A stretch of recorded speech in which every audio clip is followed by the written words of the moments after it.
ನಮಸ್ಕಾರ.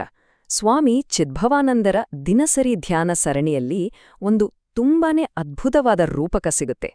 ನಮ್ಮೊಳಗೆ ಅಚಲವಾದ, ಅಲುಗಾಡಿಸಲಾಗದ ಆಂತರಿಕ ಶಕ್ತಿಯನ್ನ ಹೇಗೆ ನಿರ್ಮಿಸ್ಕೊಳ್ಳಬಹುದು? ಇದನ್ನ ವಿವರಿಸೋಕೆ ಒಂದು ನೀಲನಕ್ಷನೇ ಇದೆ. ಬನ್ನಿ, ಇವತ್ತು ನಾವು ಅದನ್ನ ಒಟ್ಟಿಗೆ ಬಿಡಿಸಿ ನೋಡೋಣ. ಸರಿ, ಈ ಒಂದು ವಿಶ್ಲೇಷಣೆಯನ್ನ ನಾವು ಒಂದು ಗಂಭೀರವಾದ ಪ್ರಶ್ನೆಯೊಂದಿಗೆ ಶುರು ಮಾಡೋಣ. ಒಮ್ಮೆ ನಮಗೆ ಆ ಆಂತರಿಕ ಶಾಂತಿ ಸಿಕ್ಕ ಮೇಲೆ ಅದನ್ನ ಕಳೆದುಕೊಳ್ಳದೆ ಹಾಗೆಯೇ ಉಳಿಸ್ಕೊಳ್ಳೋದು ಹೇಗೆ? ಇದು ಬಹುಶಃ ನಮ್ಮೆಲ್ಲರ ಮುಂದಿರುವ ಒಂದು ದೊಡ್ಡ ಸವಾಲು ಅಲ್ವಾ? ಹಾಗಿದ್ರೆ ಈ ಸವಾಲಿಗೆ ಉತ್ತರವೇನು? ಮೂಲಪಠ್ಯದಲ್ಲಿ ಇದಕ್ಕೆ ಒಂದು ಚಮತ್ಕಾರವಾದ ಪರಿಹಾರ ಸಿಗುತ್ತೆ. ಅದೇನಪ್ಪಾ ಅಂದ್ರೆ ನಮ್ಮೊಳಗೆ, ಹೌದು, ನಮ್ಮೊಳಗೆ ಹೊರಗಿನಿಂದ ಯಾವ ಶಕ್ತಿ ಬಂದು ಅಟ್ಯಾಕ್ ಮಾಡಿದ್ರೂ ನಾಶ ಮಾಡಕ್ಕಾಗದ ಒಂದು ಪವಿತ್ರವಾದ ಆಂತರಿಕ ಅರಮನೆಯನ್ನ ಕಟ್ಟುಕೊಳ್ಳೋದು. ಓಕೆ, ಈ ಅರಮನೆ ಕಟ್ಟೋ ವಿಷಯಕ್ಕೆ ಬರೋಣ. ಅದನ್ನ ಹೇಗೆ ಕಟ್ಟೋದು? ನಿಮಗೆ ಗೊತ್ತಿರೋ ಹಾಗೆ ಯಾವುದೇ ಬಿಲ್ಡಿಂಗ್ ಸ್ಟ್ರಾಂಗ್ ಆಗಿರ್ಬೇಕು ಅಂದ್ರೆ ಅದರ ಫೌಂಡೇಶನ್ ಅಂದ್ರೆ ಅಡಿಪಾಯ ತುಂಬಾನೇ ಮುಖ್ಯ. ಸರಿಯಾಗಿ ನಮ್ಮ ಈ ಆಂತರಿಕ ಅರಮನೆಯ ನಿರ್ಮಾಣವನ್ನು ಕೂಡ ಅದರ ಅಡಿಪಾಯದಿಂದಲೇ ಶುರು ಮಾಡಬೇಕಾಗುತ್ತೆ. ಹಾಗಿದ್ರೆ ಈ ಫೌಂಡೇಶನ್ ಏನು? ಅದಕ್ಕೊಂದು ಶಬ್ದ ಇದೆ, ಶ್ರದ್ಧೆ. ಶ್ರದ್ಧೆ ಅಂದ್ರೆ ಸುಮ್ನೆ ನಂಬಿಕೆ ಅಲ್ಲ, ಅದೊಂದು ಅಚಲವಾದ, ಪ್ರಶ್ನಾತೀತವಾದ ವಿಶ್ವಾಸ. ಈ ತರದ ಒಂದು ಗಟ್ಟಿಯಾದ ನೆಲೆ ಇರಬೇಕು. ಆಗ ತಾನೇ ಅದರ ಮೇಲೆ ಬೇಕಿಂದಿದ್ದನ್ನು ಕಟ್ಟಲು ಸಾಧ್ಯ ಆಗೋದು. ಸರಿ, ಅಡಿಪಾಯ ಸಿದ್ಧವಾಯಿತು. ಈಗ ಮುಂದಿನ ಹಂತಕ್ಕೆ ಹೋಗೋಣ. ಈಗ ಅರಮನೆಗೆ ಒಂದು ಆಕಾರ, ಒಂದು ರಕ್ಷಣಾತ್ಮಕ ಶಕ್ತಿಯನ್ನು ಕೊಡುವ 4 ಗೋಡೆಗಳ ಬಗ್ಗೆ ಗಮನ ಹರಿಸೋಣ. ಆದ್ರೆ ಇಲ್ಲಿ ಒಂದು ವಿಷಯವನ್ನ ಗಮನಿಸಬೇಕು. ಇಲ್ಲಿ ಗೋಡೆಗಳು ಅಂದ್ರೆ ಇಟ್ಟಿಗೆ, ಸಿಮೆಂಟ್ ಅಲ್ಲ.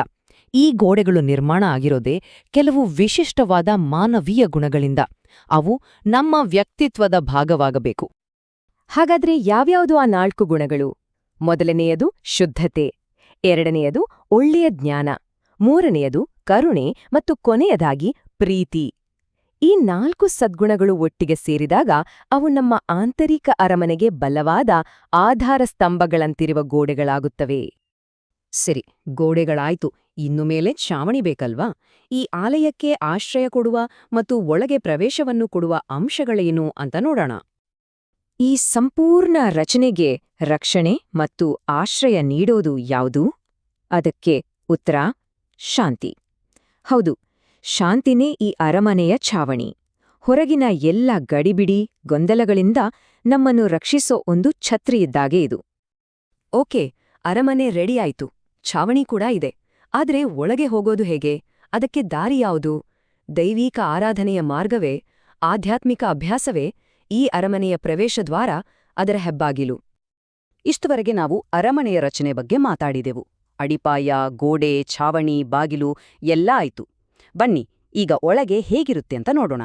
ಒಳಗಿನ ಅನುಭವ ಹೇಗಿರುತ್ತೆ? ಮೊದಲನೆಯದಾಗಿ ಆ ಅರಮನೆ ಒಳಗೆ ಹೋದಾಗ ಒಂದು ಅನುಗ್ರಹ ಅನುಭವಕ್ಕೆ ಬರುತ್ತೆ. ಅದು ಅಲ್ಲಿ ನಿರಂತರವಾಗಿ ಬೀಸೋ ತಂಪಾದ ಗಾಳಿ ಹಾಗೆ ಅಂತ ಹೇಳಬಹುದು. ಮತ್ತು ಇನ್ನೊಂದಿದೆ, ಆನಂದ. ಹೌದು, ಒಳಹೋದ್ರೆ ನಮ್ಮ ಮನಸ್ಸು ನಿರಂತರವಾಗಿ ಆನಂದದ ಸಂಗೀತದಿಂದ ತುಂಬಿ ಹೋಗಿರುತ್ತೆ. ಹೀಗೆ ಈ ಅರಮನೆಯೊಳಗೆ ನಮಗೆ ಸಿಗಬಹುದಾದ ಪರಮಸ್ಥಿತಿ ಯಾವುದು?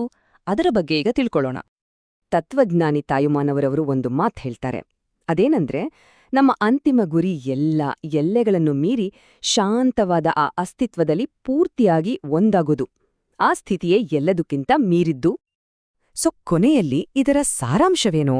ನಮ್ಮೊಳಗೆ ಅಲುಗಾಡಿಸಲಾಕಾಗದ ಒಂದು ಅರಮನೆ ಕಟ್ಟೋದು ಅಂದ್ರೆ ಬೇರೇನೂ ಅಲ್ಲ, ಈ ಒಂದು ಗಹನವಾದ ಆಧ್ಯಾತ್ಮಿಕ ಸ್ಥಿತಿಯನ್ನು ತಲುಪುವುದೇ ಆಗಿದೆ. ಇದೇ ಆ ಅನುಭವ. ಹಾಗೆ ಈ ಎಲ್ಲ ವಿಶ್ಲೇಷಣೆಯ ನಂತರ ಒಂದು ಪ್ರಶ್ನೆ ನಮ್ಮನ್ನು ಕಾಡುತ್ತೆ. ಒಂದು ಶಕ್ತಿಯುತವಾದ, ಸ್ಫೂರ್ತಿದಾಯಕ ಆಲೋಚನೆ ಇದು.